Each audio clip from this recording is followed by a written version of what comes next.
any strategy, you have to spend the time on the why behind it, right? We all know this. We talked about it. I have found that in my experience, every why should have two components. One is the head, which is your rational thinking about it. Is it a numbers game? Show me the strength of the market, all that. The other one is the heart. In this case, in my industry, as I talked about Kite and CAR-T, we're offering hope to a lot of patients. If you can't get excited about that and that's not your why, then you're in the wrong business. And everyone's wired differently. Some people, it's never 50-50. Some people are all heart and limited on the head, and others are around the other way around. And so as a leader, you want to make sure that every argument you make the basis for the why has those two components. You're covering the majority of humanity with those. How have you done that? Because again, the knowing and doing gap, with all the literature we have out there, growing, people talk about empathy a lot. So what's the reason a leader only focuses on the heart maybe, and ignores the numbers? I've seen that. Or they just focus on the numbers and go after just the heart. Where's the disconnect happening? I think people are wired a certain way. Like when I look at my family, I got a data-driven kid and I have a non-data-driven kid.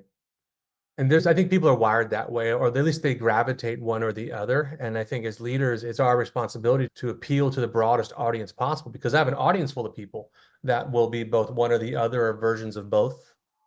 And so I think in many cases, I don't think people intentionally say, we're going to make it a rational argument and stick away from the emotion. I just think they're wired that way. And our job as leaders is to know who we are and understand who we are and where we're leading from.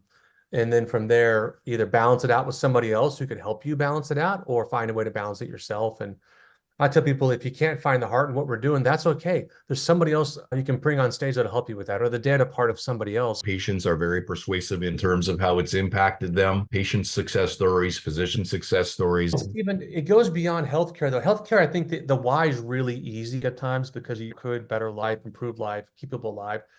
But I don't care what you're selling. There is an emotional argument being made for every single product sold. It'll make your life easier, which translates to you'll have more time with your family if you choose to, right? You'll be able to get work done, to do something else that you enjoy doing.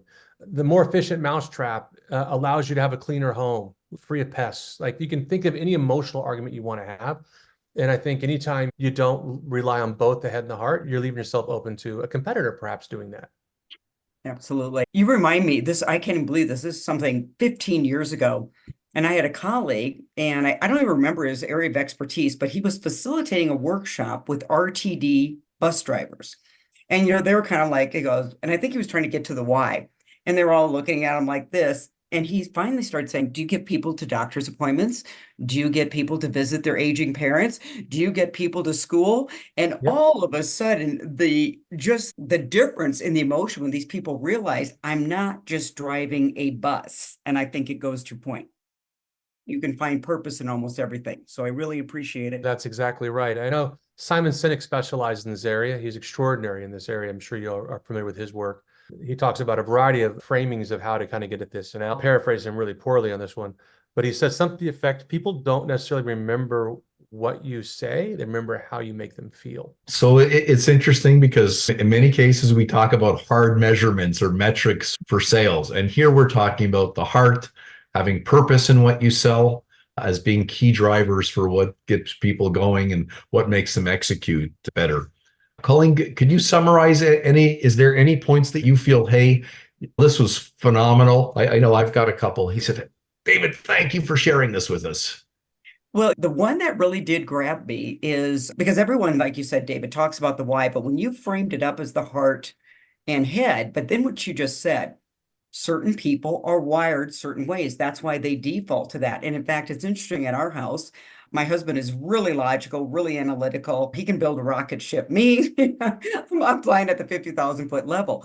But the next thing you pointed out, and I think this is really important if you didn't catch this, listeners, viewers, self-awareness. Just be aware of where you're going to default, but be aware that we need both, especially in driving forward execution, strategy, and solutions. So that was an aha today for me that we do tend to default to those, but having that self-awareness. So thank you for that.